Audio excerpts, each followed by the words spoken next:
warahmatullahi wabarakatuh. Waalaikumsalam warahmatullahi wabarakatuh. Selamat pagi Bu Bapak semua. Pagi. Perkenalkan, nama saya Ida Dwi Fitriani dari Universitas Muhammadiyah Purwokerto.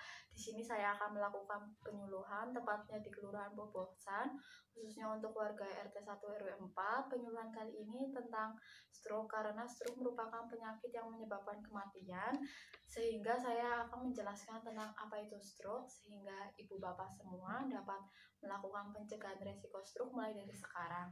Tujuan penyuluhan kali ini yaitu agar warga memahami apa itu penyakit stroke. Mungkin ini membutuhkan waktu sekitar kurang lebih 30 menit. Oke, langsung saja ya. Yang pertama, Bu Bapak pasti sudah tidak asing lagi dengan penyakit stroke ya. Langsung saja, stroke. Stroke merupakan kondisi yang terjadi ketika pasokan darah ke otak terganggu atau berkurang akibat penyumbatan atau pecahnya pembuluh darah. Tanpa darah, otak tidak akan mendapatkan oksigen dan nutrisi, sehingga sel yang pada sebagian otak akan mati. Kondisi ini menyebabkan bagian tubuh yang dikendalikan oleh otak yang rusak akan tidak dapat berfungsi dengan baik. Di sini ada jenis dan penyebab stroke, ada 3. Yang pertama ada stroke iskemik, lalu ada stroke hemoragik, dan yang terakhir ada stroke ringan. Stroke iskemik adalah terjadi karena adanya penyumbatan oleh darah beku pada aliran darah ke otak. Pembekuan darah pada aliran darah ke otak disebabkan oleh timbunan lemak pada aliran darah. Bisa juga disebabkan oleh trombosis cerebral, menyebabkan gumpalan darah di pembuluh darah, dan aterosklerosis cerebral juga menyebabkan pembentukan gumpalan darah di arteri cerebral atau di jantung atau arteri kartoris di leher, sehingga memblokir aliran darah. Ini ada gambar stroke iskemik, ini ada aliran darah. Yang kuning ini adalah lemak. Lemak inilah yang menyebabkan pembuluh aliran darah tidak dapat menuju ke otak. Lalu yang kedua ada stroke hemoragik, kondisi ketika pembuluh darah pada otak mengalami pecah atau kebocoran, lalu darah yang tumpah akibat pecah atau bocor menyebabkan penumpukan dan menghambat jaringan otak. Jika tidak segera diatasi, kondisi ini dapat menyebabkan kematian atau koma yang panjang.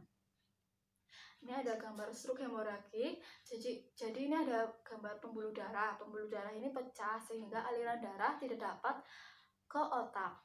Lalu yang ketiga ada stroke ringan. Stroke ringan di mana gejala yang terjadi mirip dengan gejala stroke periode yang singkat, penurunan sementara suplai darah ke bagian otak menyebabkan stroke ringan ini berlangsung kurang lebih 5 menit. Stroke ringan disebabkan oleh terjadinya pembekuan darah. Stroke ringan tidak menyebabkan gejala stroke permanen karena penyumbatan hanya bersifat sementara. Lalu yang ini ada gambar stroke ringan. Ini ada pembuluh darah, lalu pembuluh darah ini ada penyumbatan sehingga aliran darah itu tidak bisa menuju ke otak. Lalu, apakah Ibu Bapak tahu apa yang biasanya menjadi tanda dan gejala dari penyakit stroke? Saya Mbak, biasanya tanda atau gejala penyakit stroke yaitu anggota badan sulit digerakkan. Ya, betul sekali itu Bu. Lalu tanda dan gejalanya stroke sendiri ada kelelahan, kesulitan bicara atau mengerti perkataan, ada sulit berjalan, ada kehilangan koordinasi dan keseimbangan, ada sakit kepala, ada wajah tangan atau kaki yang tiba-tiba kaku atau mati rasa dan lemah, lalu ada kehilangan kesadaran atau koma, ada penglihatan yang buram atau menghitam, lalu ada vertigo dan pusing. Lalu di sini ada faktor resiko. Yang pertama ada usia.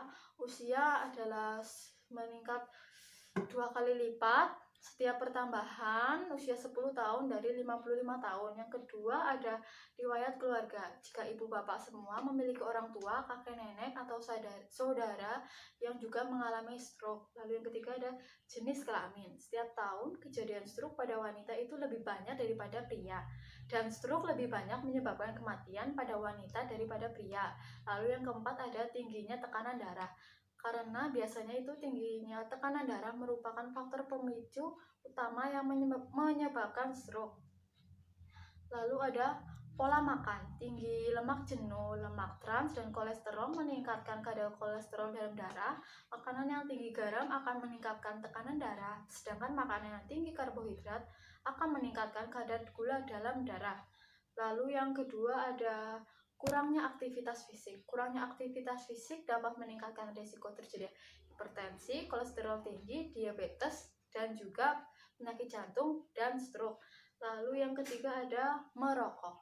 Karena nikotin dan karbon monoksida yang terkandung di dalam rokok dapat merusak sistem kardiovaskular tubuh. Biasanya bapak-bapak ya yang sering merokok, saya harap bapak-bapak di sini dapat berhenti merokok karena merokok itu merupakan faktor resiko dari stroke.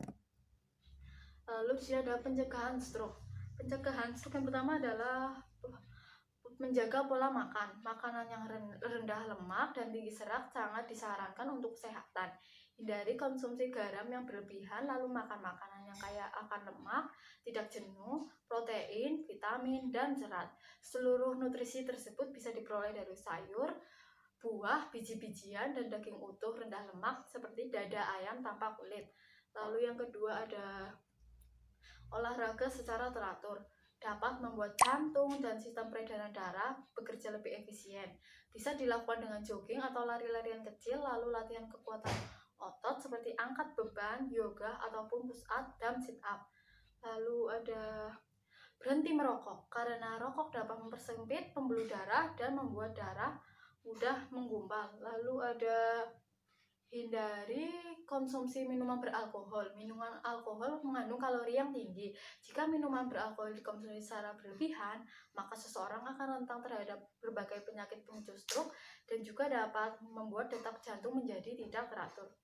Lalu ada hindari penggunaan nafsa, karena nafsa sendiri dapat menyebabkan penyempitan arteri dan mengurangi aliran darah. Lalu ada pengobatan stroke. Yang pertama ada obat. Untuk pasien yang menderita stroke iskemik, dokter mungkin akan meresepkan obat-obatan seperti obat antitrombosit untuk mencegah pembentukan gumpalan darah, lalu ada obat antikoagulan untuk pembentukan bekuan darah dan mengurangi emboli. Yang ketiga ada agen trombolitik. Untuk pasien yang menderita edema cerebral, pembengkakan jaringan otak yang disebabkan oleh stroke hemoragik, tindakan operasi juga bisa melakukan memotong aneurisma atau pembengkakan pembuluh darah di otak seperti balon.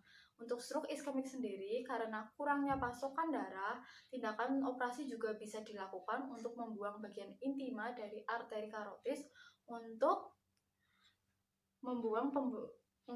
menutup aneurisma pembuluh darah di dalam otak.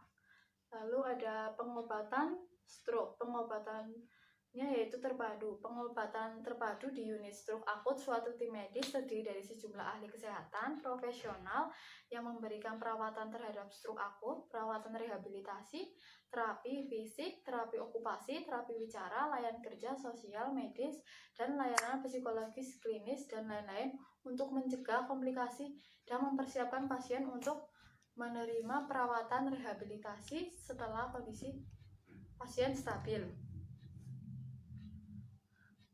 Kesimpulan isi materi kali ini, stroke merupakan penyumbatan atau pecahnya pembuluh darah ke otak sehingga oksigen tidak dapat ke otak yang menyebabkan area otak terganggu. Jenis penyakit stroke ada 3. Yang pertama ada stroke iskemik, stroke hemoragik, dan stroke ringan.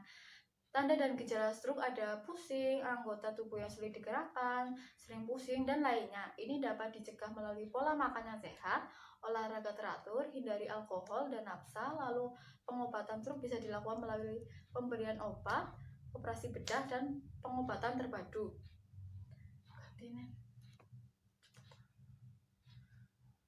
Dari penjelasan yang telah saya sampaikan, apakah ibu bapak ada yang kurang paham? Saya akan berikan kesempatan untuk bertanya. Silahkan.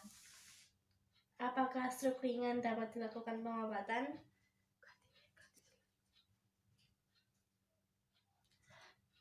Baik, saya akan menjawab pertanyaan dari Ibu. Biasanya operasi bedah pada kasus ringan jarang dilakukan karena stroke ringan hanya bersifat sementara, tidak permanen, sehingga tidak dilakukan operasi bedah.